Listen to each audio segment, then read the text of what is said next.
Hey, my friends, we have an epically beautiful healing full moon coming up on April 5th or 6th, depending where in the world you are. I'm recording this on April 4th in Mountain Time, and we're certainly already in the brewing and the building of this moon. You're probably already feeling it, and I want to talk about how this may tie into a healing process that has gone on for you over the past few weeks. So there's a deep healing culmination release happening with this moon. There's also an element of surprise and some unexpected flavor to it. And it's also a really powerful time for centering, clearing, and moving yourself forward. And I want to talk about each of these pieces. Okay, so the first piece that is amazing and huge is the opposition of this full moon to Chiron. Chiron represents the wounded healer, the place where we come into mastery over wound. It's that place where the wounds that have held us back, it's not that they go away, but we come into a different relationship with them so that they're no longer running the show, so that our consciousness, our higher self is guiding rather than the wounded places. That's the relationship of, that's the lesson of Chiron. And working with Chiron reminds us that we need to meet the wounded places in order for them to release their power over us. When we meet them, they lose their power and our consciousness comes back on board. So this full moon being in a direct opposition to Chiron, the wounded healer, is very likely to trigger some deep, old, like the lifelong wounded places, like the place that you wish it would just go away or you wish the thing would just heal. The lesson here is rather than wishing it go away, we meet it, we transform it. It no longer rules the show. So stuff is likely being triggered. The other thing that's going on with Chiron right now is that it's still in a loose conjunction with Jupiter. Now, Jupiter represents our expansion, our abundance, all the goodness that we are here to experience. Jupiter and Chiron met up about 3 weeks ago-ish. And this was a moment of the coming together of meeting those wounded places with moving into our expansion. We've been in a process of that. Here's what I want to invite you to look at. What healing processes have you been in over the past few weeks in particular that are culminating now for a moment of harvest, a moment of release? I'm going to invite you to ritualize this full moon if you choose with this intention that the healing work you have been doing is not lost. It is there, and there is a moment of release. There's a moment of harvest. And sometimes as a part of that process, the triggers rise up quite strongly. But again, it's in service of us from our conscious, most grounded, resourced selves being able to meet that place and no longer have it rule us. So I'm going to invite you to explore that, do some journaling if you choose, do some ritualizing if you choose around what healing processes you've been in that are coming to a release in this full moon. This full moon is happening in Libra, so relationships in any way of any kind may be a trigger or a doorway for the healing that's happening. The Libra Aries polarity or axis brings our attention to the relationship between ourself and the other, between ourself and our loved ones. So it's about relationships. It's also about your consciousness and who you are and how you're showing up in those relationships. All of that may be triggered quite strongly.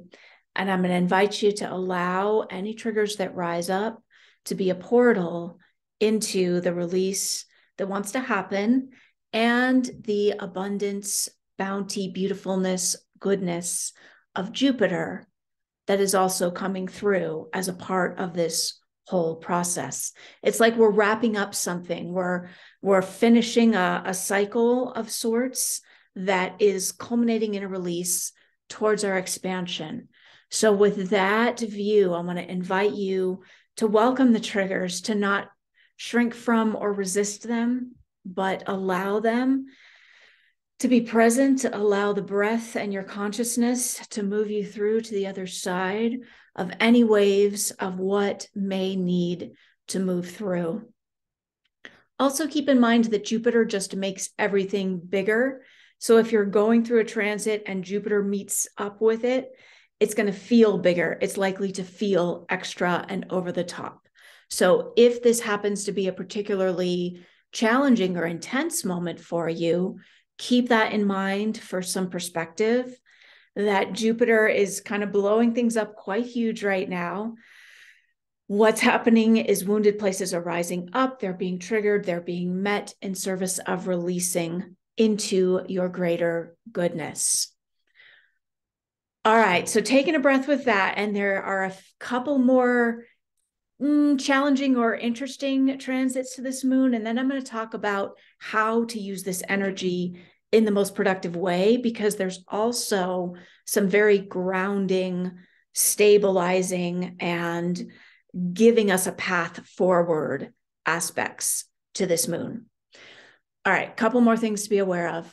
Pluto right now is in an opposition to Black Moon Lilith. The short version of this one is there may be energy bubbling up from the unconscious. And I want to invite you to keep in mind that the more we're in touch with all the parts of ourselves, the less likely we are to trip on the unconscious material that can emerge. So if there is like surprisingly deep, dark stuff bubbling up, can that be a part of the gift of this full moon too? Because again, as we meet this stuff, as we presence it, as we allow it, it's no longer buried in the unconscious, tripping us up. So this full moon is giving us the gift of seeing, clearing out, releasing what needs to be released, even if it's uncomfortable in the moment. There's a huge gift happening here. All right, there is also an inconjunct with Uranus. Real briefly, this one is about an energy to this full moon that can bring an aspect of surprises, of sudden events, a little bit of the unexpected flavor. And when the angle is an inconjunct, the invitation here is there's a new choice that you're asked to make.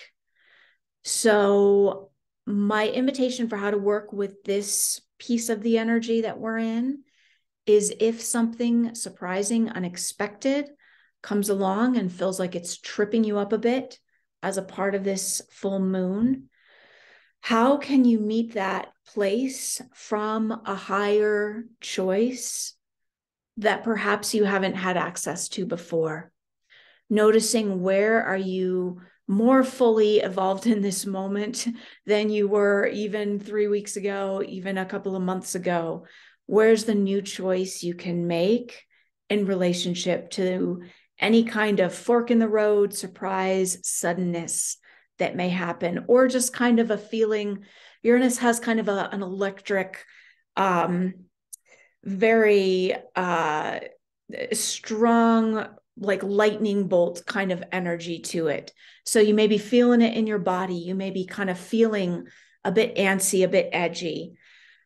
Allow the breath to center you. Allow yourself again to move through any of this, allowing any emotion that may be underneath that wants to release and move.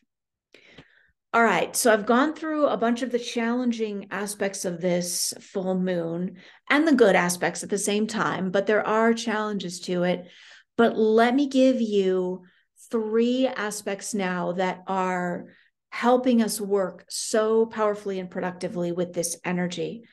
First one is that Neptune right now is in a lovely sextile with Venus during this full moon. Neptune represents our connection to the divine. Venus represents our heart center. Sextile is a powerful, productive working relationship. So, number one of how to move through this energy with grace, ease, and allowance, drop into the heart center, connect to your spiritual practice, and know that your heart is working in close conjunction with the part of you that knows how to connect to the divine, to the divine you.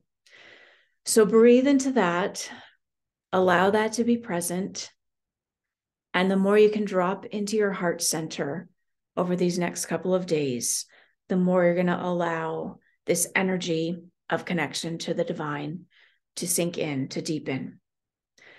Number two, we have Saturn and Mercury also in a sextile. What's this mean? Saturn is about diligently doing the work, not from like an old hustle paradigm, but with Saturn, I like to think of the analogy of the farmer showing up and diligently planting the seeds. And when you diligently show up and do the work, the results come. So that Saturnian do the work, learn the lessons, show up principle is working productively with Mercury, our intellect.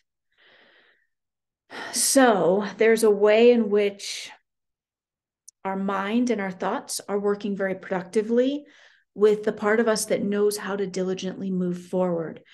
What's that mean? It's actually a beautiful time for setting plans, goals, intentions, very clear directions. My invitation would be, as you come through all of this upheaval that may be there, of whatever healing is happening, is being triggered, and as you allow yourself to move through the energy of this and release, where does that take you? And what new plans, what new goals, what new intentions are you able to see, to connect to write down? This would be a time for writing some goals and making some plans and forming some clarity around what you're intending as the outcome of all this healing. And lastly, supporting this same kind of energy of plans moving forward, we have Saturn and Mars in a trine. Again, Saturn, the principle of work ethic, showing up diligently, in a trine with Mars, which is all about our physical body and energy and ambition and drive and desires and goals.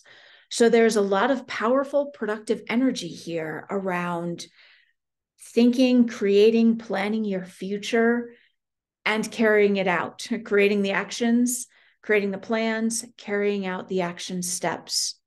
So again, my invitation here would be allow the healing, allow the release, the culmination of these past few weeks in particular, of anything that wants to rise up, maybe a final trigger or a final wrap up of a certain phase of healing that has been happening. Allow it to happen, allow it to release. Lean into your heart and your spiritual practice for that stabilizing, solid connection as you move gracefully through this energy. And lastly, as you gather all of this wisdom, full moons are about harvest. They're about a harvest of healing in this, certainly in this particular case. And in all full moons, there's a harvest of wisdom. What have you gleaned? What have you learned? What are you gaining from all of this? And based on all of that, I'd invite you to do some journaling, write some intentions, create some goals, structured plans for the next level that you're seeing for moving yourself forward based on this beautiful, full system, enormous release. Sending you so much love. Like and subscribe if this has been helpful, and I'll talk to you soon. Take care.